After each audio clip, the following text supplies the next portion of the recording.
So, welcome to Jumbo IS and welcome to our lecture series called Daily News in Shorts. In this lecture series, we cover a particular day's current affairs in a very short span of time within 30 minutes. The idea is to allow you to cover your current affairs on a daily basis, but we don't want you to spend your entire day just reading the newspaper. Therefore, for your facility, we will cover the entire day's current affairs within 30 minutes. Now, just watching this lecture in 30 minutes would be job half done, because just after watching it, you need to revise it as well. Why, you ask? Well, revision helps in consolidating these current affairs in your memory. Otherwise, you'll quickly forget them.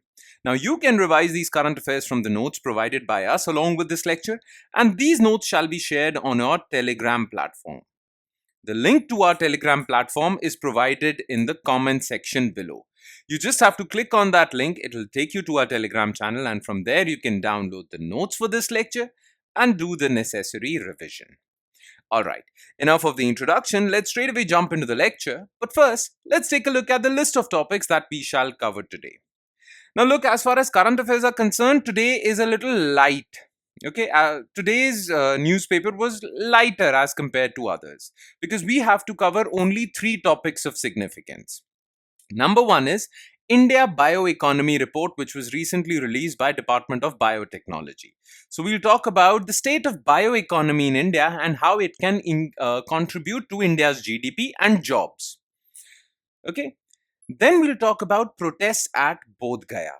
Buddhist community and many leaders of Buddhist communities in India are protesting at Bodh Gaya in Bihar. Basically, they want to have more control over the Mahabodhi temple, the most revered site in Buddhism. So that is why they are protesting. Okay, so we'll talk about this. And in the end, we'll talk about National Judicial Appointments Commission, which it was basically a law which was struck down by Supreme Court in 2015.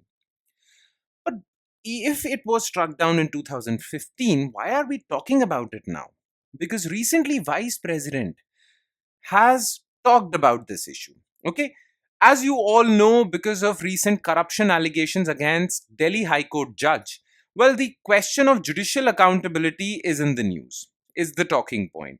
And that is why Vice President of India, Mr. Dhankar, has talked about National Judicial Appointments Commission, which was enacted by Parliament but was struck down by the Honorable Supreme Court. So what was this NJAC, National Judicial Appointments Commission? We'll talk about this. And we'll also skim over the issue of judicial appointments and transfers, judges' transfers. Okay, so these are the 3 issues that we'll zero in our attention on. Let's start discussing them one by one, starting with topic number 1, which is India's Bioeconomy Report. So India Bioeconomy Report 2024 was released by Department of Biotechnology, and you should know Department of Biotechnology is under Ministry of Science and Technology. This report says that there is ample opportunity for this sector to grow to about 300 billion by 2030 and to 1 trillion by 2047. So currently, biotechnology or bioeconomy it has a market share of $165 billion. Okay, its total contribution or total value added is $165 billion, but this report says that this will jump to $300 billion in the next 5 years. Currently, it accounts around 4.2% of our GDP, but it will have more share in India's GDP. Therefore, basically, this report is saying that bioeconomy sector is there to stay and it has a bright future in India. Now, the question is, what is this bioeconomy sector? So, bioeconomy is basically use of biological resources or biological sources to produce products, useful products and services. So when we use biological resources to produce products and services, well, that is bioeconomy. The biggest example is vaccines. Okay, we use viruses and bacteria to produce vaccines. We also use viruses to produce medicines. Okay, we also use yeast to produce processed food. So all of this is encompassed in bioeconomy. We also produce biofuels.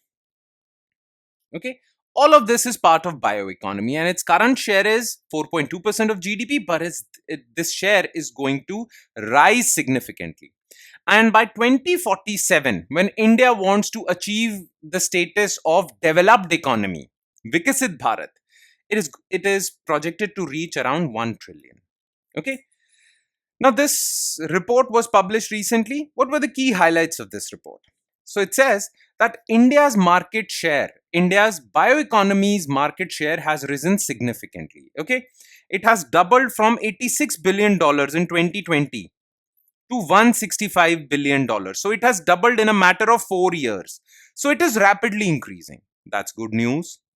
Then, if economy is growing, well, it is definitely producing more jobs.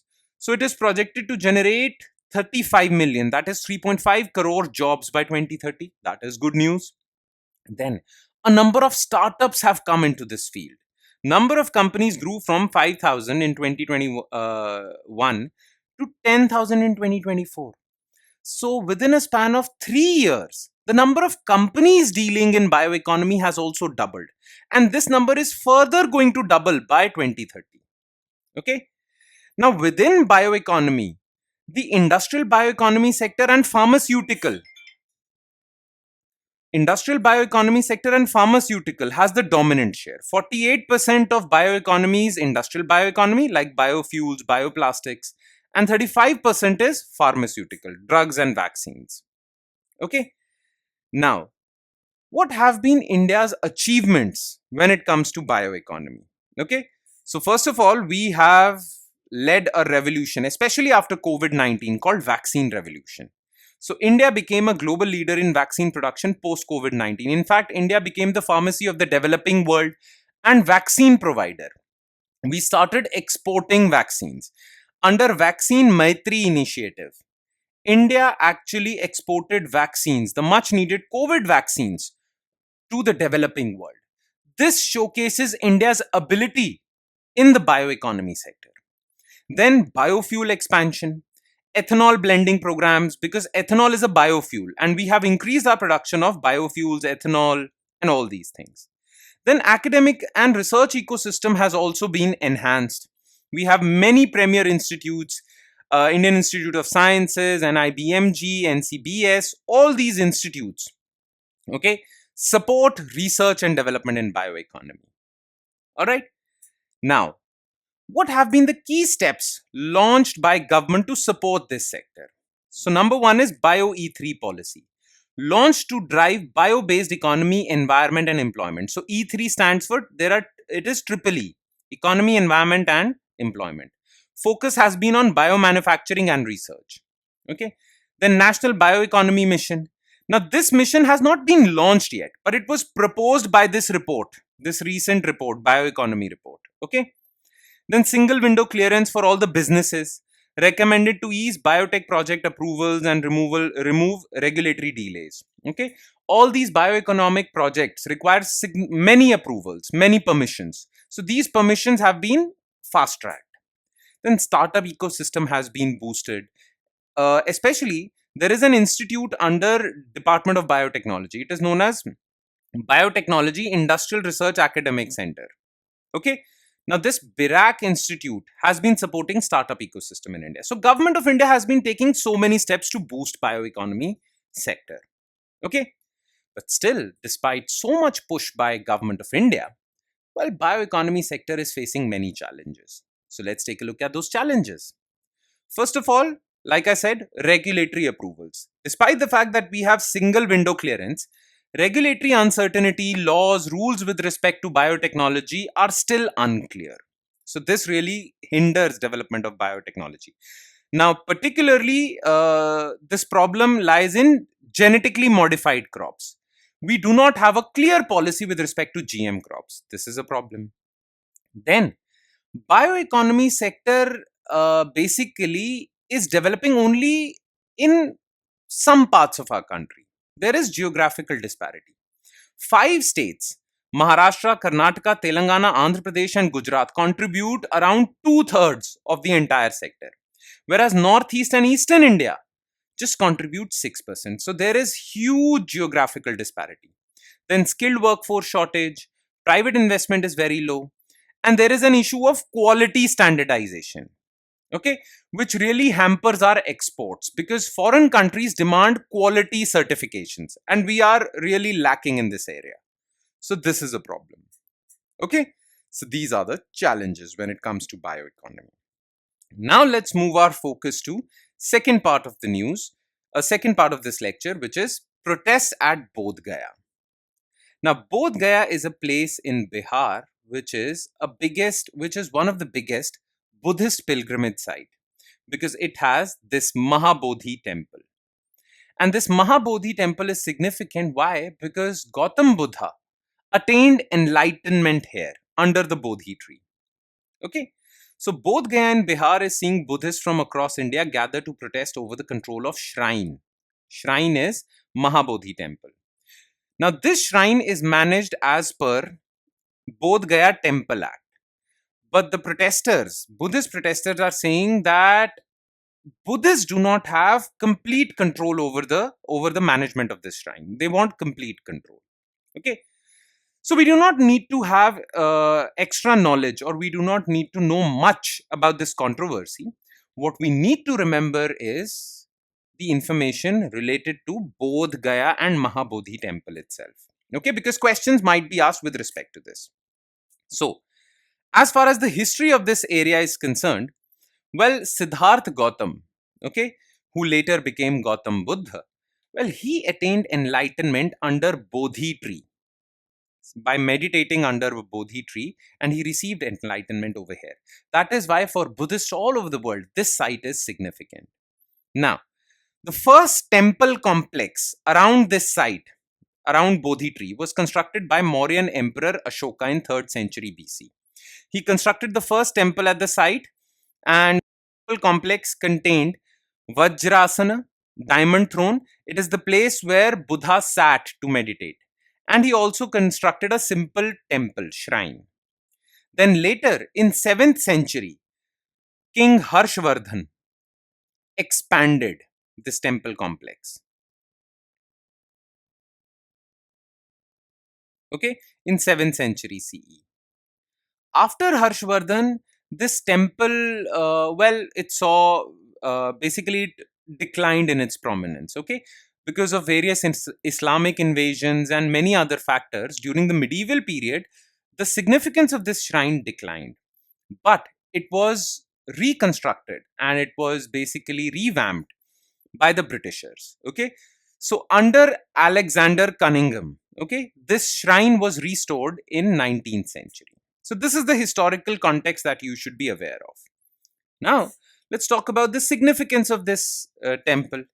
So it is our archaeological heritage, okay, recognized for its architectural brilliance and historical association with Buddha's life. It was declared World Heritage Site by UNESCO in 2002. It is the spiritual center. Look, under Buddhism, there are 4 major pilgrimage sites. Okay, Lumbini, Sarnath, Kushinagar, and Bodh Gaya. Okay, so it is one of the 4 most important pilgrimage sites. Then it has cultural significance because different sects of Buddhism consider this site to be the most important center. Okay, whether it's Theravada, Mahayana, Vajrayana Buddhism, all these sects consider this site to be of extreme importance and they are all welcome here. Now, for your prelims as well as mains, you need to be aware of certain features of this temple complex also. So first of all, it is situated in Gaya district, Bihar, near Falgu river. The Mahabodhi temple is this 52-meter tall pyramidal structure. Okay, built by Ashoka, by the way, with intricate carvings. Then it has the Bodhi tree, direct descendant of the original tree under which Buddha meditated. Then Vajrasana, again diamond throne where Buddha sat. This was also given by Ashoka. Then Animesh Lochana Chaitya. Chaitya is a place of worship for Buddhists where Buddha spent the 2nd week in meditation. So this was also built. Okay, so these are the important features that you need to be aware of as far as this temple complex is concerned. And this knowing about this temple complex is important because art and culture of India and ancient history is an important part of your syllabus. So know about this temple. Okay. And now we'll shift our focus to last topic of the day, which is National Judicial Appointments Commission. Now, as you know, the controversy surrounding a Delhi High Court judge when a bag full of cash was found outside his official residence, well, the issue of judicial accountability was in focus. Therefore, Vice President of India, Jagdeep Dhankar, convened a meeting to discuss this issue. And in that meeting, he remarked that had the Supreme Court allowed NJAC to function and did not strike it down, things would have been different. Okay? Now, what was NJAC? NJAC stands for National Judicial Appointments Commission. Now, the thing is, why does why does Honorable Vice President of India thinks that this NJAC would have changed things? It would have been an important development. For that, you need to be aware of a little bit of a background. Okay, you see, who appoints judges of Supreme Court and judges of high courts of India? Okay, as per our constitution, especially Article 124, which deals with Supreme Court. So Article 124 clearly states that the President of India has the power to appoint Supreme Court judges. Okay, but our constitution also mentions that the president, before making his decision, should consult Supreme Court judges, and when he's appointing High Court judges, then he should consult High Court judges as well. So president has to consult the senior Supreme Court judges before making appointments. Now the question arose whether this consultation or whether the opinion given by Supreme Court judges to the president is mandatory or not.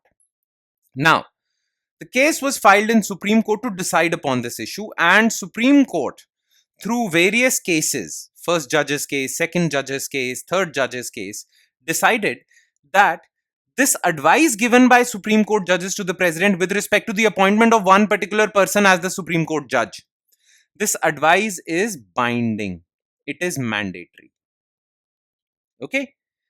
And for that, the Supreme Court said that we will create a collegium. So collegium is basically a group of judges. Okay, so collegium contains the Chief Justice of India and 4 senior most judges. Okay, they will decide who should be appointed as the Supreme Court judge or the High Court judge. Whatever recommendations they will give to the president would be binding on the president. So basically in our country, judges are appointed by this collegium system. So in a sense, judges are appointed by judges. Okay. Now, the thing is, many people criticize this system because they said that this system is a closed system, opaque system, it had problems. Therefore, in 2014, Parliament of India enacted NJAC, National Judicial Appointments Commission, which will contain representatives from the judiciary as well as executive. And this NJAC will make recommendations to the president, and the president will appoint those people. Okay. But in 2015, Supreme Court struck this down. Okay. So you understand the basic controversy.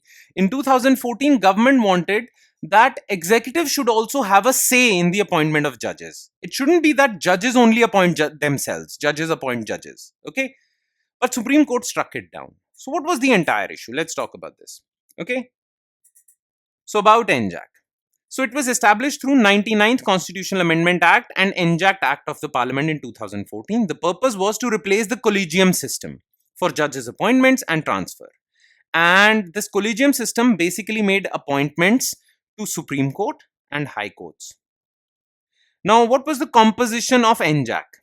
So it will have Chief Justice of India as the chairperson, 2 senior most judges of the Supreme Court, Union Law Minister, and 2 eminent personalities selected from the public. Now, who will select these 2 eminent personalities? Well, they will be selected by a committee of Prime Minister, CJI, and Leader of Opposition. Okay?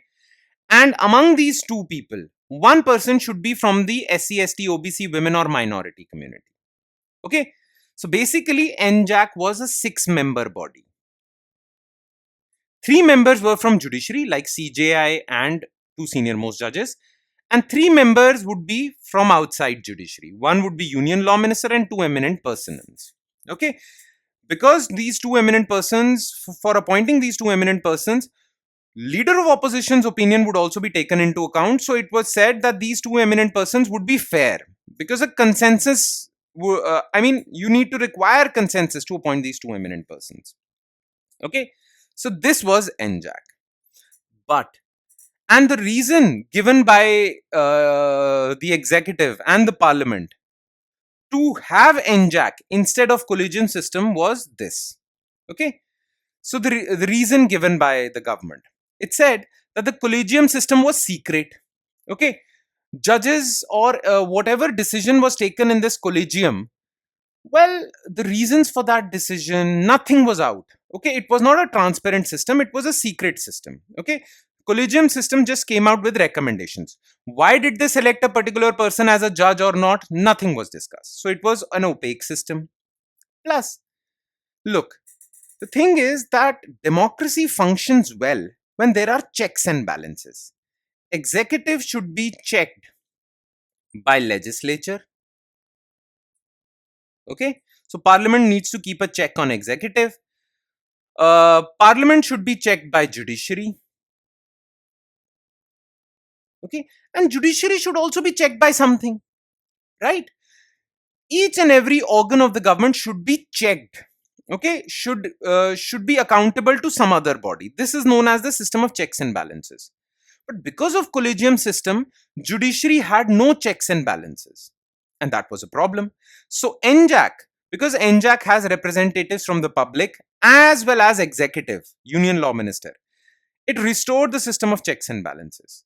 Plus, because now NJAC recommendations would be transparent, reasons would be given for the choice of any one particular candidate. It would also promote meritocracy. Under collegium system, there were allegations that there is lobbying, favoritism, nepotism also. Now this would be restored. But in 2015, Supreme Court struck down this constitutional amendment. And what were the reasons given by Supreme Court? Supreme Court said that judicial independence is the basic structure of our constitution. Okay, judicial independence is the basic structure, and through NJAC you are basically hijacking this judicial independence. Therefore, they struck it down. Now Vice President Jagdeep Dhankar is saying that if NJAC was there, some form of judicial accountability would have been there, and things like these would not have happened, like allegations of corruption and all. Okay, any which way, NJAC is, well, it was struck down by Supreme Court, by a 5-judge bench of Supreme Court. So if you want to restore NJAC, you need to create a larger bench of Supreme Court, possibly 7-judge bench, who would say that NJAC is restored. Okay, let's see what happens. And with that, we conclude today's session. Thank you so much for watching, everyone, and I'm sure it has added value to your preparation. But it would add more value if you do not forget to revise this lecture, because revision helps in consolidating these current affairs in your memory. On that note, I'll be signing off with the promise of seeing you again with another set of news items. Thank you, everyone.